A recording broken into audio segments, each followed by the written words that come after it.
No ಫ್ಯಾಪ್ ಈ ಪದವನ್ನ ಇಂಟರ್ನೆಟ್ನಲ್ಲಿ ಎಲ್ಲಾದ್ರೂ ಕೇಳಿರ್ತೀರಾ. ಇವತ್ತು ಸಿಕ್ಕಾಪಟ್ಟೆ ಚರ್ಚೆಯಲ್ಲಿರೋ ಈ ವಿಷಯ ಇದೆಯಲ್ಲ, ಇದರ ಹಿಂದೆ ಬರೋಬ್ಬರಿ 4000 ವರ್ಷಗಳಷ್ಟು ಹಳೆಯ ಇತಿಹಾಸ ಇದೆ ಅಂದ್ರೆ ನಂಬ್ತೀರಾ? ಬನ್ನಿ ಈ ಇಂಟ್ರೆಸ್ಟಿಂಗ್ ಕಥೆಯನ್ನ ಇವತ್ತು ಬಿಡಿಸಿ ನೋಡೋಣ. ಸರಿ, ಹಾಗಾದ್ರೆ ಇವತ್ತು ನಾವು ನೋಡ್ತಿರೋ ಈ ನೋ ಫ್ಯಾಪ್ ಮೂವ್ಮೆಂಟ್, ಈ ದೊಡ್ಡ ಆನ್ಲೈನ್ ಕಮ್ಯುನಿಟಿ, ಇದು ನಿಜವಾಗ್ಲೂ ಎಲ್ಲಿಂದ ಶುರುವಾಯಿತು? ಇದು ಹಳೇ ಕಾಲದ ನಂಬಿಕೆಗಳ ಮುಂದುವರೆದ ಭಾಗನ, ಅಥವಾ ಪೂರ್ತಿ ಹೊಸದಾಗಿ ಇತ್ತೀಚೆಗೆ ಹುಟ್ಕೊಂಡಿದ್ದ? ಆಶ್ಚರ್ಯ ಅಂದ್ರೆ ಈ ಇಡೀ ಚಳುವಳಿ ಶುರುವಾಗಿದ್ದು ತುಂಬಾನೇ ಇತ್ತೀಚೆಗೆ 2011ರಲ್ಲಿ ಅಲೆಕ್ಸಾಂಡರ್ ರೋಡ್ಸ್ ಅಂತ ಒಬ್ಬ ವೆಬ್ ಡೆವಲಪರ್ ಅವ್ರು ಹಾಕಿದ ಒಂದೇ ಒಂದು ಇಂಟರ್ನೆಟ್ ಪೋಸ್ಟ್ ಇಷ್ಟೆಲ್ಲ ದೊಡ್ಡದಾಗಿ ಬೆಳೆಯೋಕೆ ಕಾರಣವಾಯ್ತು. ಆ ಪೋಸ್ಟ್ನ ಅಸಲಿ ಹೀರೋ ಈ ನಂಬರ್ 145.7%.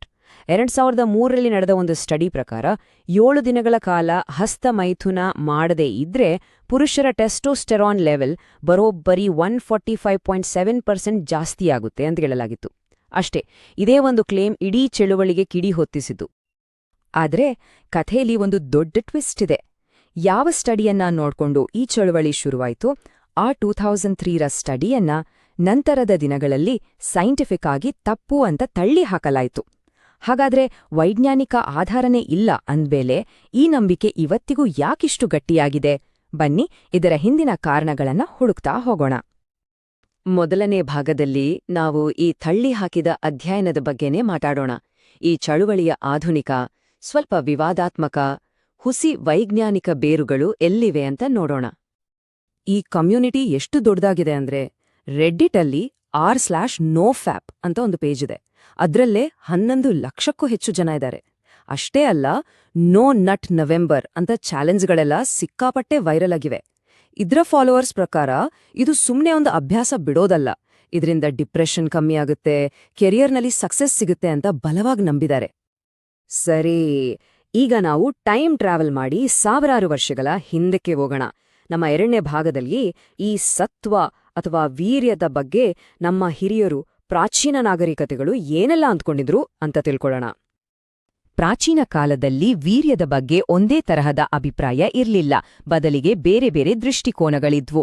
ಉದಾಹರಣೆಗೆ ಸುಮೇರಿಯನ್ ಮತ್ತು ಈಜಿಪ್ಷಿಯನ್ ಸಂಸ್ಕೃತಿಗಳಲ್ಲಿ ಇದನ್ನ ಒಂದು ಸೃಷ್ಟಿಯ ಸಂಕೇತವಾಗಿ ನೋಡ್ತಿದ್ರು. ಆದ್ರೆ ಬ್ಯಾಬಿಲೋನಿಯನರು ಇದನ್ನ ಶಕ್ತಿ ಅಥವಾ ಪವರ್ನ ಸಂಕೇತವಾಗಿ ನೋಡ್ತಿದ್ರು.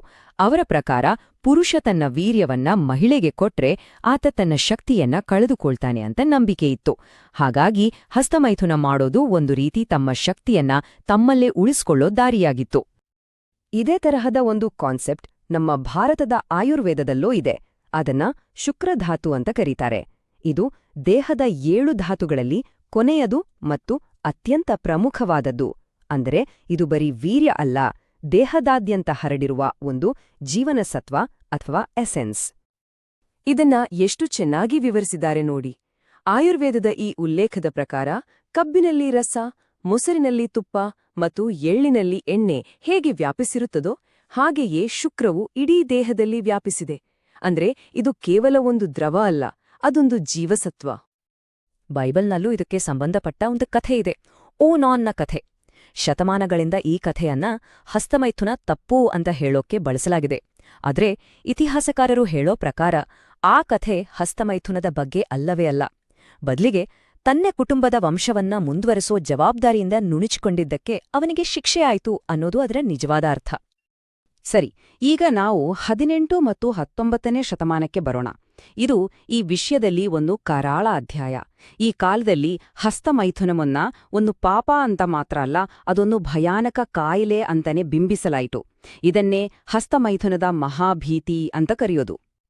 ನೋಡಿ, ಈ ಭಯ ಹೇಗೆ ಹಂತ ಹಂತವಾಗಿ ಬೆಳೆಯಿತು ಅಂತ. 1712ರಲ್ಲಿ ಒನಾನಿಯಾ ಅಂತ ಒಂದು ಪುಸ್ತಕ ಬರುತ್ತೆ. ಅದು ಇದನ್ನ ಒಂದು ರೋಗ ಅಂತ ಕರೆದು ಎಲ್ಲರಲ್ಲೂ ಭಯ ಹುಟ್ಟಿಸುತ್ತೆ. ಆಮೇಲೆ 1762ರಲ್ಲಿ ಜೀನ್ ಜಾಕ್ವೇಸ್ ರೂಸೋ ಅವರಂತಹ ದೊಡ್ಡ ಫಿಲಾಸಫರ್ ಇದನ್ನ ಮಾರಣಾಂತಿಕ ಅಭ್ಯಾಸ ಅಂತ ಕರೀತಾರೆ. ಅದಾದ್ಮೇಲೆ 1797ರಲ್ಲಿ ಇಮ್ಯಾನ್ಯುಯಲ್ ಕಾಂಟ್ ಅವರು ಇದನ್ನ ಆತ್ಮಹತ್ಯೆಗಿಂತ ಕೆಟ್ಟದ್ದು ಅಂತ ಘೋಷಿಸ್ತಾರೆ. ಈ ಭಯ ಎಲ್ಲಿಗೆ ಹೋಯ್ತು ಅಂದ್ರೆ 1887ರಲ್ಲಿ ಎಲೆಕ್ಟ್ರಿಕ್ ಅಲಾರ್ಮ್ ಅನ್ನೋ ಒಂದು ಡಿವೈಸ್ ಕಂಡಿಡಿತಾರೆ.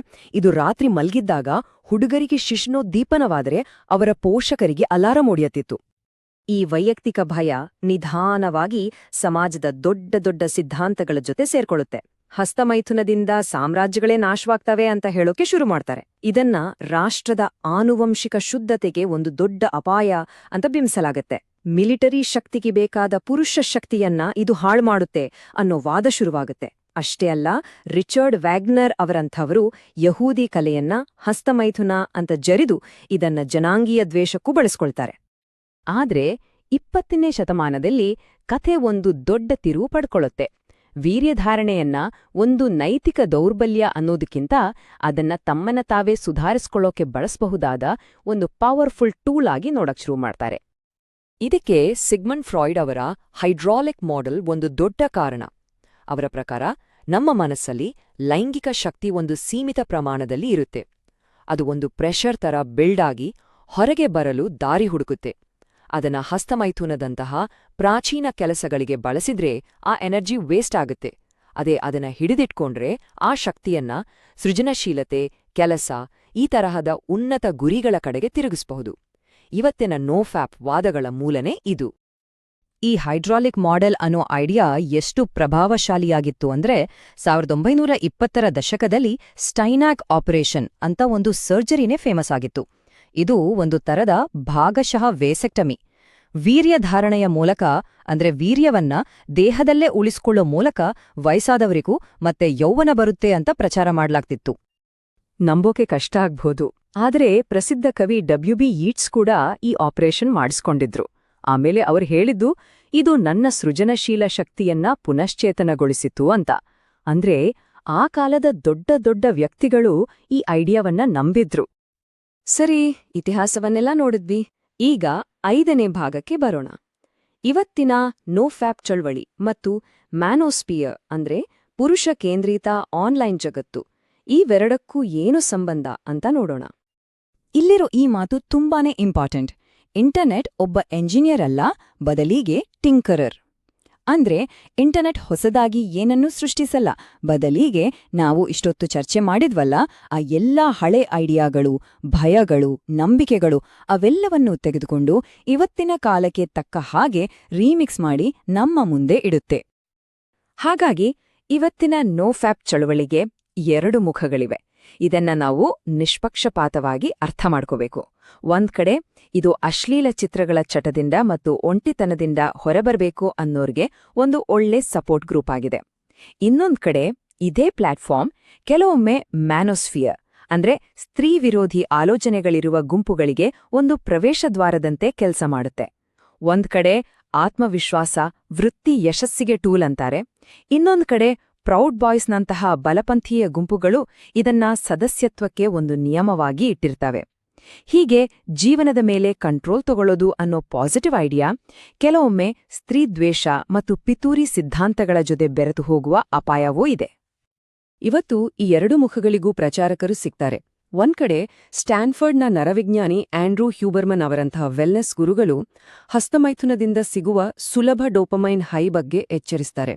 ಅಂದ್ರೆ ಇದನ್ನ ಸೆಲ್ಫ್ ಹೆಲ್ಪ್ ದೃಷ್ಟಿಯಿಂದ ನೋಡ್ತಾರೆ. ಇನ್ನೊಂದ್ ಕಡೆ ಮಾರ್ಕಸ್ ಫಾಲಿನ್ರಂತಹ ಶ್ವೇತ ರಾಷ್ಟ್ರೀಯತಾವಾದಿಗಳು ನೋಫ್ಯಾಪ್ ಅನ್ನ ತಮ್ಮ ಜನಾಂಗೀಯ ಶ್ರೇಷ್ಠತೆಯ ರಾಜಕೀಯ ಸಿದ್ಧಾಂತದ ಜೊತೆ ಸೇರಿಸಿ ಪ್ರಚಾರ ಮಾಡ್ತಾರೆ. ಹಾಗಾದ್ರೆ ಕೊನೆಯದಾಗಿ ಈ ಒಂದು ಪ್ರಶ್ನೆಯ ಬಗ್ಗೆ ಯೋಚಿಸೋಣ. ನಾವು ನಮ್ಮನ್ನ ನಾವೇ ನಿಯಂತ್ರಣದಲ್ಲಿಟ್ಕೊಳ್ಳೋಕೆ ಪ್ರಯತ್ನ ಪಟ್ಟಾಗ ಅದರ ಹಿಂದಿನ ಉದ್ದೇಶ ನಮ್ಮನ್ನ ನಾವೇ ಉತ್ತಮಪಡಿಸ್ಕೊಳ್ಳೋದಕ್ಕಾಗಿಯಾ ಅಥವಾ ನಮ್ಮ ಸುತ್ತಲಿರೋ ಜಗತ್ತನ್ನ, ಬೇರೆಯವರನ್ನ ನಿಯಂತ್ರಿಸೋಕೆನಾ? ಈ 4000 ವರ್ಷಗಳ ಇತಿಹಾಸ ನಮ್ಗೆ ತೋರಿಸೋದು ಇದೇ ಒಂದು ಸಂಘರ್ಷವನ್ನ. ಆತ್ಮನಿಯಂತ್ರಣ ಅನ್ನೋದು ಸ್ವಸುಧಾರಣೆಯ ಸಾಧನವೋ ಅಥವಾ ಅಧಿಕಾರದ ಮಾರ್ಗವೋ? ಇದ್ರ ಬಗ್ಗೆ ಖಂಡಿತ ಯೋಚಿಸಿ.